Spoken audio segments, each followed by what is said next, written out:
Welcome to the Starter Girlz podcast, your ultimate source of inspiration and empowerment. We're here to help women succeed in every area of their lives: career, money, relationships, and health and well-being, while celebrating the remarkable journeys of individuals from all walks of life who've achieved amazing things.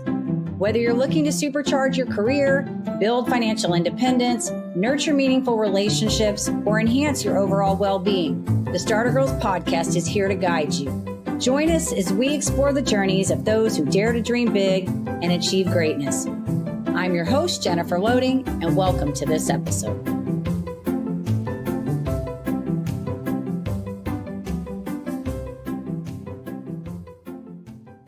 right, welcome to another episode of the Starter Girlz podcast. I'm so excited about my guest today. After a successful career in the financial services industry, she and her husband took their expertise and personal experiences to a new level by helping others survive and thrive after narcissistic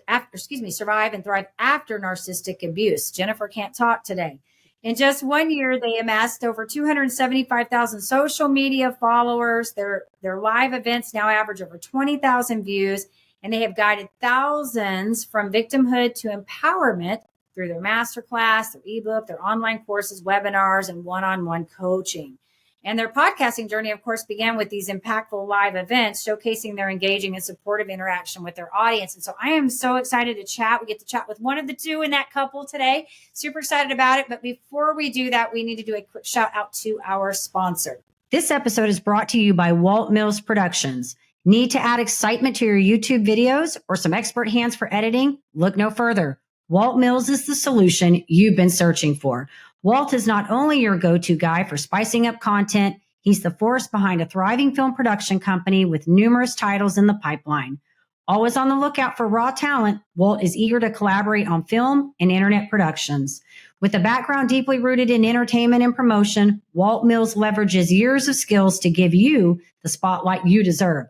Want to learn more about Walt and his work? Head on over to waltmillsproductions.net and let your content shine. All right. And with that, we are going to welcome our guest to the show. So please help me welcome Melissa Rymer to the show. She, alongside with her husband, are courageous survivors of narcissistic abuse. Together, they endured years of mental, physical, and financial torment from dangerous narcissists. Drawing on their financial industry expertise, they managed to protect themselves from complete financial ruin and rebuild their lives. Now they're dedicated to offering the same steps and guidance that they used through their journey to help others reclaim their freedom, independence, and self-confidence. Through their programs, Melissa and her husband transform passive victims into proactive warriors, empowering them to regain control of their lives and rediscover self-love and happiness. So Melissa, welcome to the show. I'm so excited to have you here today. Thank you, Jennifer. I'm glad to be here. I think I was too excited about your bio. I just couldn't get all those words out. There was like so much It was a stuff lot going on in there that I like it. I like the whole warrior thing too. I think it's awesome. It speaks volumes, I think. Thank you. Awesome. Okay, so let's talk about this a little bit. Let's talk about what you guys are doing. I want to start there, like what you're doing, and then maybe kind of backpedal us a bit. What led us to this point? Okay. All right. Like you said, John and I met, through a mutual friend, fortunately, years after we had recovered from the abuse each of us had suffered. And we were both in the financial industry. So I was offered an early retirement. I grabbed it and I talked him into retiring, and we didn't know what to do with the rest of our lives. I mean, we wanted to give back. We knew how difficult it was going through what we went through alone, isolated. People did not know what narcissism was back then. It's come to the forefront now, and it is a global epidemic. I mean, over 2 million people a month search narcissism, narcissistic abuse, just trying to figure out what this is. So it affects so many people. And when we started thinking about it, we knew we had to come up with something that would be a guided program to help others that are going through this, since it is a global epidemic, recover, get their lives back. So we help people not only leave, but we help them fight through legal battles, because, narcissists lie, and they will lie about custody. They'll lie about child support. They'll lie about assets, all of that. And then we also help people who have already left their abusers and are just struggling to move past because they feel so stuck because of the trauma and all of the emotional turmoil and all the triggers that your brain puts you through when you go through this type of abuse. So that's kind of what led us to start an online course. And then we realized most people that are suffering this type of abuse don't have the literally don't have the wherewithal, momentum, and the physical courage to do an online course by themselves. I mean, that's basically maybe down the road, but we knew we needed more hands-on. And so that's why we started branching into other things, creating a financial series for those who are financially abused, which are most of them, and also one-on-one coaching, which is why we became certified coaches. So it takes somebody that understands it to talk to somebody that's going through it, so they know there's hope and they know they can not only survive, but they can thrive on the other side of it. Yeah. That was a lot. And what's interesting too about your journey, yours and your husband's, because you'll do this together. So I want to collectively put you together, but you having come through that. And I think, our journeys are very different, but I think, let me back this up. I had a conversation with somebody yesterday and I was talking about how the work that I do is really a byproduct of the things that I've gone through and how I embody my life now. So there's really no separation from what has happened and what is currently going on with the type of work that I do, right? Because it really, I feel like it's almost like a divine thing. Like I need to be doing this particular thing because everything that has happened has led me up to this point. So I feel like you guys are kind of in a similar position that you are coming from a place of you had these traumatic experiences and you're being led and called that this is your journey. We don't want to say that, hey, you had to go through this. That's a good thing. But there is some good that came out of this devastating thing that is now allowing you to share your expertise and your knowledge and all of that and put that into a positive and fulfilling life for you, but also for the people that are getting to come into your space and learn from that. Absolutely. And you're right about that, because when I was going through it, it was so devastating that I would pray and just say, why am I going through this? What did I do to deserve this? And it took me years to figure out why I went through it. But this is why. This is absolutely what led me to this. Just like you said, it's when I started thinking about my life before I met the abuser, during that horrific time, and my struggles after, it really took a toll on me. So if you can shorten that recovery time by knowing what to do, the steps, believe me, we made many, many mistakes when we were going through it. It's almost like I was always one step behind my abuser and then recovering from what he did. We were able to put that down. I documented in my journal. I mean, I had to because of the gaslighting. I thought I was losing my mind. Most people go through that exact same thing.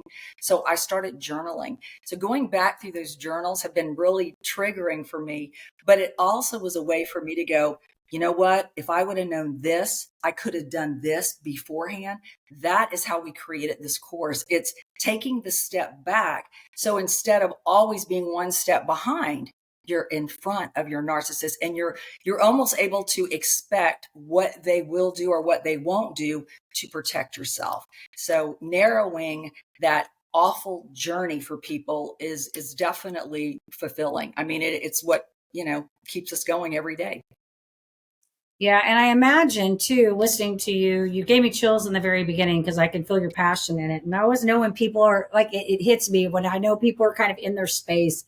Because then I get the chills listening to them. I'm like, yeah, they're doing what they're supposed to be doing. That's it right there. I think, going through this, you probably had to do a lot of as recovery for yourself too. And I don't want to get off on all of this, but I think this is important because I think it's so instrumental in everything we do in life really is the forgiveness piece, learning to forgive yourself because so much of what happens to us, we give power to whatever the circumstance is, the other person, the incident, whatever it is, right? Because we don't want to feel bad about ourselves or like you said, why am I deserving this? Right. Yeah. And you don't, you're absolutely right. You don't deserve it ever. You didn't deserve it, but there was something there you had to learn, right? There was something there and it's an unfortunate thing. I think when we get to that place, I know for me that when you get to that place of forgiveness, it's a really good thing because you learn to not only forgive the perpetrator or the other person involved, but you also learn to forgive yourself and you make peace with it. And that's when I think you have the most ability to create the most impact because you can see it from a different lens. Oh gosh, absolutely. And people think forgiveness is basically excusing someone's behavior. It's not. Forgiveness is actually relieving yourself of the burden of carrying guilt, shame, anger, frustration. And that's what I tell my clients. I said, no one is saying you are excusing that what that person did to you, but why do you have to define yourself based on what they did to you? Letting that go, forgiving them, forgiving yourself, getting rid of the shame and guilt and why did I not see this? Why did I miss the red flags? All of these things that we torment ourselves with, coming into a space in your life where you realize, I didn't deserve it. I didn't go looking for it. It was something that happened to me, and it may take me years to figure out why. But you will eventually come to terms with why. I have clients that are now writing memoirs. I mean, they have gotten to that point where, and after being married for like 30 and 40 years, they're writing their story. You know why? Because when you're with a narcissist, you don't have the opportunity to say your side. They don't listen to you. They're not held accountable. They're not responsible for anything that goes on. So you're silenced and you literally, what I call it, is a character in their book. They plucked you out of your life because you had so much to offer them that they could not create for themselves. So they are like vampires. They literally suck that from you. And then you become a shell of the person that you were when you met them. And I tell people it's time to take yourself out of that book. That is not your life anymore. Your life is here. Put yourself back into your own book and now rewrite your story. And that's where that journey begins. Yeah, I love it. Well, you guys have certainly rewritten yours. And I like that you've been able to not stay victim to that and move into the place where you need to be. You're calling, helping other people and thriving. As you mentioned early on about how commonly this is searched. I don't want to spend a lot of time on this because I really want to talk about you and your journey and what you guys have learned in this process. But I really would love to know because I feel like narcissism is one of those things that we use a lot in in languaging. We'll say, oh, that's a narcissistic coworker, or that's a narcissistic spouse. And I think at times we all exhibit narcissistic traits at different times, right? Absolutely. Because especially we're achievers and we want to do things. There are times we are a little bit self-centered, but absolutely. I think you probably know more than anybody. There are clear, defined patterns of behavior with these people that are really, truly narcissistic people. And I don't know if you want to maybe just share a few of those for maybe somebody listening, because there may be somebody working with someone like this or somebody that's currently, they're involved with family members that are like this and they're having to deal with this. Oh, absolutely. And, because of that very thing, we created a questionnaire. It's called, Are They a Narcissist? And it is a questionnaire that people can actually look at all 20 questions and actually rate them. Is it always like this? Is it sometimes like this? Is it never like this? And then calculate their score at the bottom, because once they go through this check sheet, and I tell people, do not put yourself into any of these categories, because I had people saying, well, if I hadn't done this, then they probably wouldn't have done. This is not about you. This is about the person you're concerned about. So this is all about questions relating to them. And if you're really honest with yourself and you go through all the questions, and many of them are, do they ever apologize? Do they ever accept accountability? Are their words completely different than their actions? Do they act differently at home toward you than in public? These things, do they put you down in public? Little jabs to tear away your self-esteem. Is it much worse at home? Because a narcissist, the control piece is what they thrive on. So taking away your confidence, your self-esteem, what made you is a way for them to make you feel insecure, worthless, basically, and that they're your only hope. And so your sense of independence completely is evaporated. And John and I started doing skits on our channels because it's easy for someone to say, well, that is a narcissistic trait, or they're this. When you actually see it, and we do reenactments of what actually happened to us, you can actually look at it and say, oh my gosh, this is exactly what I'm living. And that's when things change. That's when we realized our audience is now resonating with a visual look at it. People would, oh, that's my husband, that's my wife, that's my father. I can't believe this. And it just exploded. That's when everything went, from 0 to 300,000 followers now. And it made us realize sometimes that's what it takes for people to go, oh my gosh, it's not me. I'm not the problem. Yeah. I am living in a problem, but I did not create the problem. So. Yeah. And I could see that because the longer you stay in that, the more that kind of keeps going. You've got the lack of self-confidence brewing over here, and the control. And yeah, it's definitely a recipe for a disaster. So, well, I'm excited about what you're doing. I can share that questionnaire. I can share the questionnaire with you, and you can give it to your audience if you want to. Yes. So they can take Yeah, absolutely.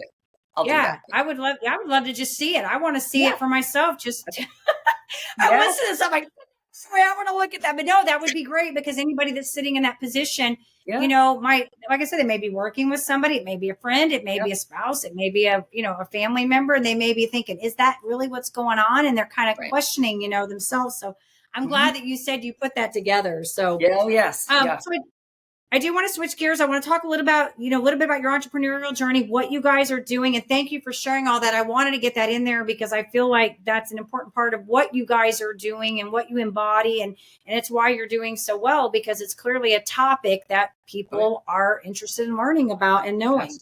But I do want to talk about you. And I want to talk a little bit about this journey, going into this, like into the social media space, because you and I, we're not like, Gen Z, where we just wake up and we're like, we know how to do social media, right? Like we're having to learn all this.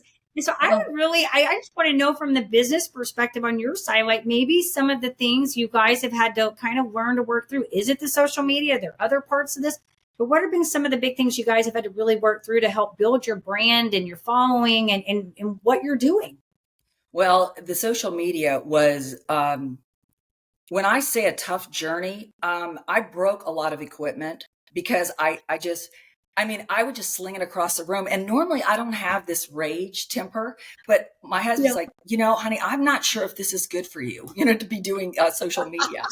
But it was so funny because in the corporate environment, I was an executive with a company. I had like a magic elf, I call them, in the back room. They made my computer turn on. They made, if something went wrong, hey, this is not working. And it just magically got fixed. Well, when we had to become the magic elves, we stunk. We absolutely did not know what we were doing. We didn't know.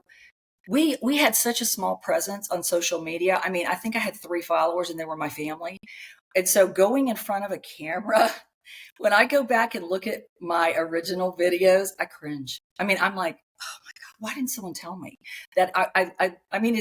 It was embarrassing, but then it also grounds you and makes you realize what you're capable of learning. So we did a lot of YouTube videos. We did a lot of, how do you do this? What does this mean? Of course, I have a son who's a millennial. And when all else failed, I'm like, can you just come over here? Can you just walk us through this?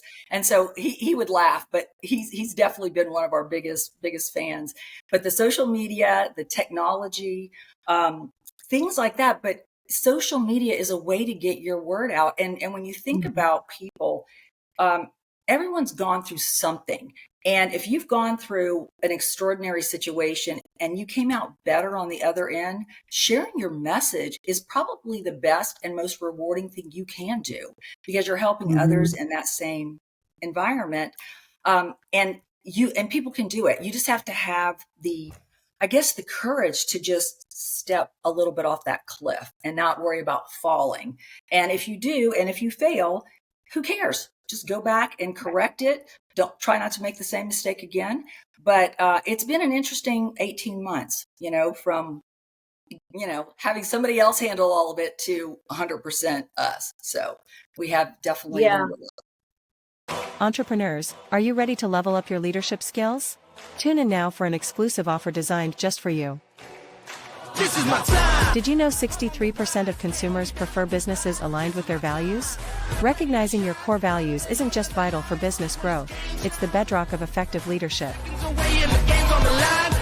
Whether you're a seasoned entrepreneur or an aspiring creator, identifying your core values is a key step in constructing the framework of a successful leader, enabling you to lead authentically, expand your business, and live life on your terms. I never settled on play, putting the kettle to flame. I go 100 all day, foot on the pedal, no brakes. 10, 9, paid on my dues, waited in line, 8, 7. Are you ready to access tools to kickstart your leadership journey? Unlock a treasure trove of insights and get your free resources at www.linktree/JenniferLoading. Take that crucial first step toward realizing your leadership aspirations and elevate your leadership game today. Ready to shine, brighter than all of the I could see that. That was one of the things I was talking about yesterday on this strategy session was the social media aspect, because it's not a favorite part of mine. It's not part of it's not the most fun things. That I love being creative, but it takes me a while to really think about how I want to curate things. And I spend a lot of time thinking, whereas if I jump on a podcast, having these dialogues with, you guys on you amazing people on the other end, that is nothing for me. Like I can have a conversation with somebody all day long and could care less. It would just naturally flow. Right. I get to that other part and it's like, it's like a real thing I have to work on. And I think there's a lot of good in what you said, in that leaving those old things up there, because I think it gives other people the courage to say, here's where you started, here's where you are. And it also shows that you've also had the tenacity and the persistence and the grit to keep weathering through it and keep, doing it because you're passionate about it. So I think it's good. And but I wanted to say, I share that with you. I share those pains. I don't know exactly how you feel, but I share those pains with you. I probably on a number of times, I have 3 kids, millennial and down. I go all the way to Gen Z. I'm like my son's always telling me, Can help Mom, you. you need to do different things on TikTok. And I'm like, I hate TikTok. I just like looking for cats and dogs on TikTok. You want me to figure out how to navigate the videos. I put them on there, but like, I don't have the energy to try to figure out the algorithms and all of that, That's true. It's that because they're all different. And so what you do on one, you can't do on another. That was a big lesson for us, because we were just post. This one would do great. And then crickets over here. And I'm like, I don't understand once you learn it, then it does become second nature. And it is interesting. They are all different. YouTube, Instagram, Facebook, TikTok, all of them. But it's been a fun journey, but you're right. Going in front of the camera, if I just do it off the cuff, it's like, I could be walking, I could be painting, it's whatever. But to actually get a message across, fortunately, John was an actor. He was in Hillbilly Elegy with the JD Vance. I know. I love that movie. I did not know that. Yes, he was. And man, I told him, even it was a teeny tiny part, I said, that residual check's probably going to be good because the entire world's watching it right now. Yeah, I still remember that movie. Yeah, it's a good thing. And especially now. Oh, yeah, exactly. But he'll be like, babe, you have a scowl on your face. Babe, this part of your hair sticking up. So at least he's looking at it as like a director, and and all I have to do is just sit there and say, okay, go. So. Well, we learn something new every day, and today we learned that new. But I did love that movie. Actually, I didn't read the book. I think my sister read the book. I want to say I watched the movie and I enjoyed the movie, so I'm sure the book was great too. Oh yeah. So that's awesome though. Yeah, no, and I'm with you on that. It's great. Sometimes it's nice when you have somebody that can pick up on those, those details that maybe you or I probably wouldn't worry about as much because we wouldn't know to look for that, Yeah, that's he doesn't let me get behind the camera, especially when it's on him. He's like, my shirt was wrinkled. My collar's up, Melissa. You didn't see that? I was so engrossed with what you were saying. He goes, oh my gosh. He goes, that's it. You're done. No longer behind the camera. That's his job. Yeah, that's his job. Yeah. So I want to ask you kind of, I guess, more on the personal side, because obviously having gone through this, you guys are probably, I'm imagining, big on personal development. You would have had to have gone from there to here. There's no way because you evolve, and that's personal development. So I would love to know, just how do you guys, or maybe you personally, make a priority, or what you do to make time for yourself in the midst of running this, you guys are doing really well with this business, but just making sure that you create time for yourself.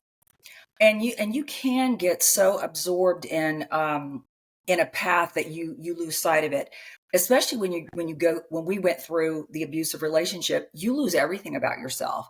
I mean, Right. I was into fitness. I love to paint. It just becomes so impossible to think about yourself when you're in that type of relationship, because Mhm. they take everything, all your energy, everything is about them. And so you become less and less a factor in that relationship and in your own life. So when it was all said and done, I vowed that I would never, ever give myself to something or someone where my true self, my true inner spirit, my passions, everything I had was snuffed out. So I started Mhm. painting again. I mean, that's part of my passion, and I love to paint. I can get lost in my painting studio. In fact, my husband had no idea I knew how to paint. When I first showed him a painting, he asked me if it was paint by numbers, and I went, "No, I did this myself." And he's like, "I didn't know you knew how to paint," and we had been together for years. But when you pick up things that you loved before, or maybe something you wanted to do, maybe it was a passion. If you were in a healthy relationship, that person would have encouraged you. Not in a Right. narcissistic relationship, it takes away from them. So I always encourage people to look inside. What made you happy? What makes you smile? When you think about it, what is it that brings a smile to your face? Because that is where your inner passion starts coming back. And you do have to make time for it. I mean, we're back in the gym. I mean, John's a workout fanatic. I'm a consistent person that works out. I don't go all crazy in the gym or anything, but we eat healthy.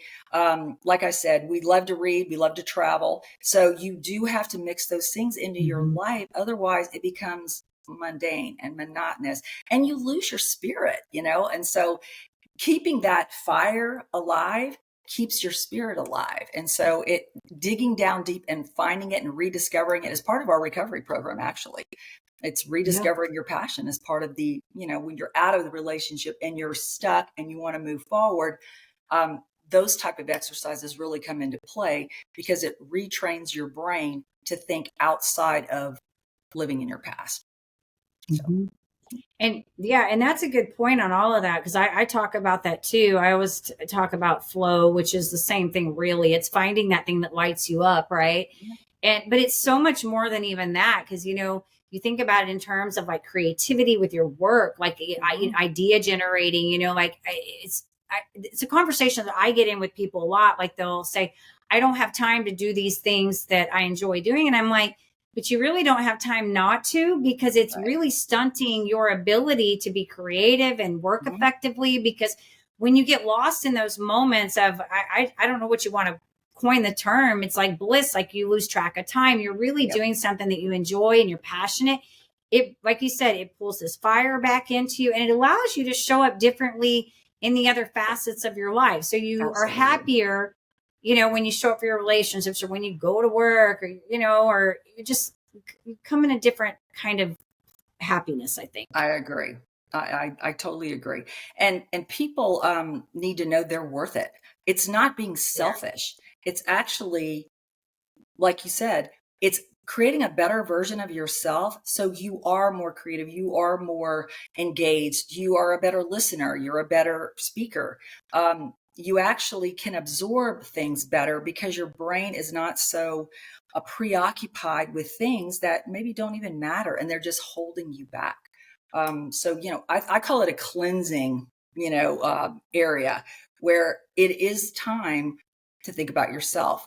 You can't just always think about others. It's great to think about others. It's great to help others. Right. But when you ignore yourself, you limit what you can do for yourself and others. So I agree with that. Right. Right. Well, one other question I want to ask you real quick, Melissa. I want to know, you said so many great things in this. I know we could talk forever. But I would love to know what you love about this. What is this like at the heart for you? Wow. When it especially my one-on-one coaching, I mean, I have cried with my clients. I have celebrated with them. I have just watching them go from when I first meet them after several sessions, and then how once we get over hurdles, because people always think, I can't do that. That's just too far. But the problem is they're trying to jump over all the hurdles instead of just tackling them one part at a time. But when I see their face, when I first meet them, they look terrified. Their color, their hair, everything about them looks stressed out, to be honest with you. And seeing them go from that to smiling again, to actually getting their hair cut or colored, it makes them feel good. And I'm like, oh my gosh, you look awesome. You actually took time for yourself and you went and did that.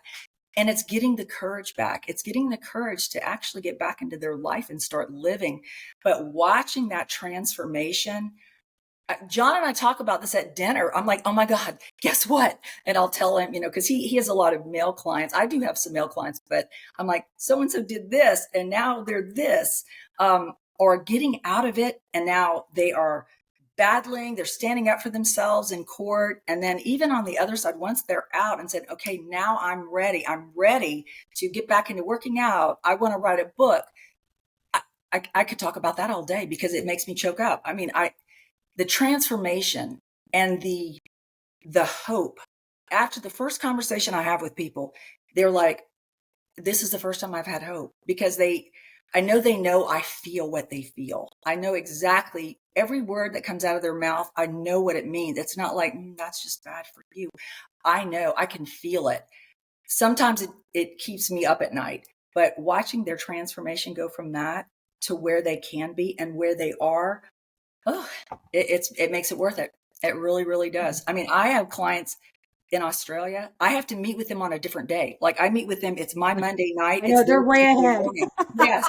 So it's weird. We're on 2 different days, but they're like, no one can help us there. So it's a way to actually work with people, because you can get out of it, you can recover, and you can actually get your fire back. And it's great watching it happen. So, yeah.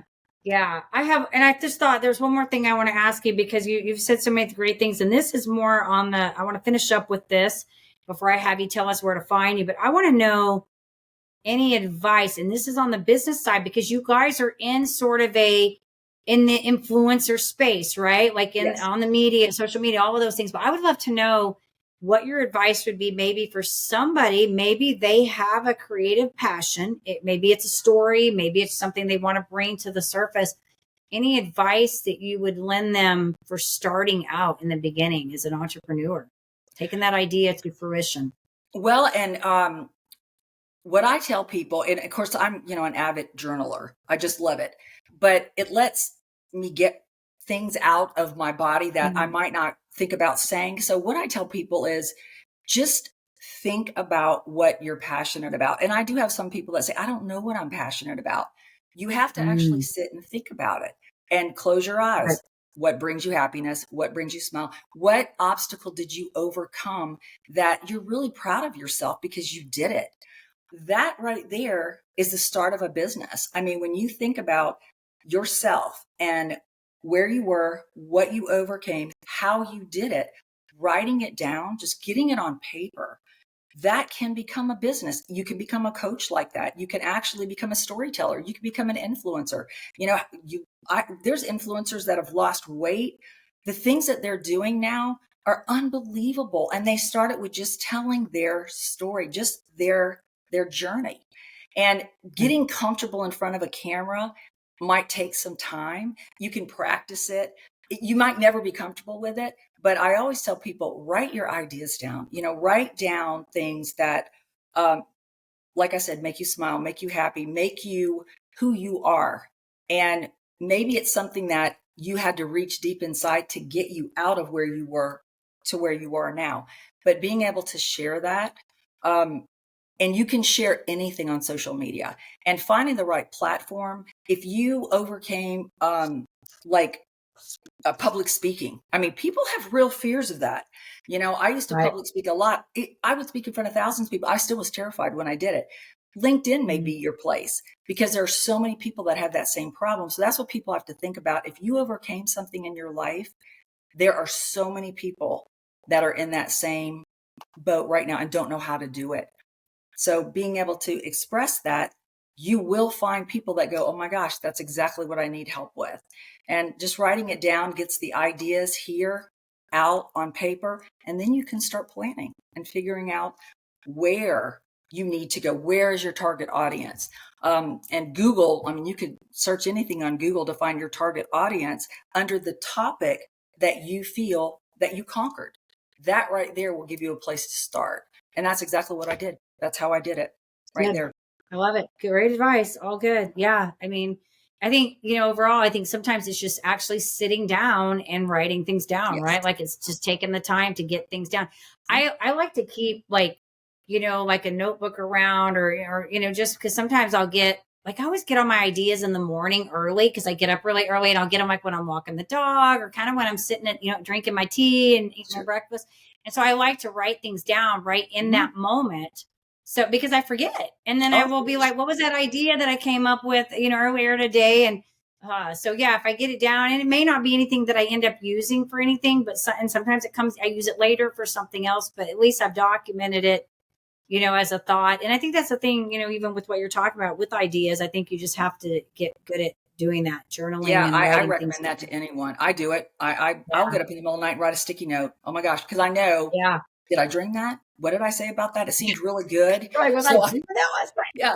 was such a great idea in the middle of the night. Now, what is it? So I write it down. I have it right there by my bedside. John's like, oh God, she's writing stuff down. But I do exactly that. I write it down. So. Good for you. Well, this has been great, Melissa. You've shared a lot of really good things. I'm excited about what you guys are doing. I think it's amazing. I'm glad that you've been able to, take this and use it. Like I said, put it in a positive place and people are responding to it. I think it's an important topic. So I'm sure somebody listening to this is going to be like, where do we find these people at? Where do we find them at? So maybe share with us a little bit how they can, website, all the good things where they can reach you guys and find you. Well, on our website, they can find anything, and it's www.thev2w.com, and it's spelled v2w.com, or they could just Google victim to warrior, and they will find us. Our website has all of our resources, pre-recorded webinars, the financial abuse series that they can take, booking a call with us if they want that, getting our ebook. Everything that we offer is on our website, along with our social media channels. And all of those have our, what people refer to as our link tree, which has our individual links that they can find different things, especially the Are They a Narcissist quiz. That right there. But I'm going to make sure you get a copy of that. Yeah. Make sure we get it. We'll get it. We can attach it when we send the file out. We'll get it in there. People can find it. Yeah. Well, that's how you find us. Awesome. Well, good. This has been awesome, Melissa. Thank you. I mean, you're wonderful. Like I said, I love what you guys are doing. Thanks for your time. I know this is going to be an awesome episode. People will get some good tips out of here and on both fronts. We're on the narcissistic side, but we also talked about the journey as the entrepreneur too. So I love it. That's what's cool about Starter Girls is we get to kind of talk about the things that are important, but also talk about the journey of the dreamers and the achievers. So Thank you for your time. Thank you so much for having me. I really appreciate it, Jennifer. Absolutely. All right. And of course, to our audience, we want to say thank you for tuning in to Starter Girls podcast. It's where we empower women, celebrate the dreamers. We hope you found this episode inspiring and informative. And of course, if you enjoy the show, go hit the subscribe, rate, review on your favorite podcast platform. That allows us to continue to bring content to you. And as I always say, in order to live the extraordinary, you must start. Every start begins with a decision. You guys take care, be safe, be kind to one another, and we will see you next time.